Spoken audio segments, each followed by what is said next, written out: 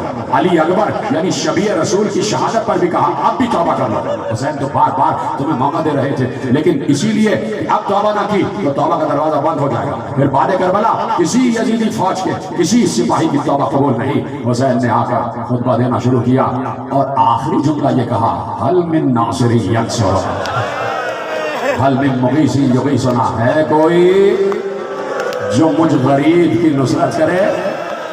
انہی سے تو کہہ رہے تھے نا آ جاتے حسین کی مدد کے لیے، ہے کوئی جو مجھ بے کس کی نصرت کرے؟ ہے کوئی جو میرے استغاثے پہ لبیک کہے؟ یہ کیسے ہو سکتا ہے کہ حجت زمانہ استغاثہ کرے اور کوئی لبیک نہ کہے؟ جیسے ہی کہا حل من مغیث یغیثنا، ہے کوئی جو میری پکار پر لبیک کہے، ایک بار خیموں سے رونے کا غل برآمد ہوا، بی بی زینب کے رونے کی آواز آئی، حسین نے بہن کے رونے کی آواز کو پہچانا، اشقیاء کو وہیں چھوڑا، گھوڑے کو کعبہ دیا، تیزی سے دوڑتے ہوئے آئے، خیمے میں آ کر گھوڑے سے اتر کر کہا زینب ابھی میں زندہ ہوں، یہ رونے کا غل کیسا ہے؟ کہا بھیا اس لیے کہ تم نے جیسے ہی کہا ہے کوئی میری مدد کرنے والا، علی اصغر نے اپنے کو چولہے سے گرا دیا۔ ماتم کرو، ماتم کرو، تمہاری آوازیں کے لیے بلند ہو جائے۔ علی اصغر نے اپنے کو چولہے سے گرا لیا، اور صرف بھیا یہ نہیں کہ چولہے سے گرا لیا، ارے ہمارا کلیجہ اس لیے پھٹا کہ بچہ گھٹنیوں چل کے خیمے کے دروازے تک جا رہا تھا، میدان کی طرف جا رہا تھا۔ حسین روئے اور کہا سمجھ گئے ہم علی اصغر کا مطلب سمجھ گئے، ہم علی اصغر کا مطلب سمجھ گئے، لاؤ علی اصغر کو ہماری گود میں دے دو۔ حسین نے یہی کہا نا کہ ہم علی اصغر کا مطلب سمجھ گئے، تو بتا دیا کہ علی اصغر نصرت کرنا چاہتے ہیں، علی اصغر مدد کرنا چاہتے ہیں، علی اصغر حملہ کرنا چاہتے ہیں، علی اصغر جنگ کرنا چاہتے ہیں، لاؤ میرا باپ ہماری گود میں دے دو۔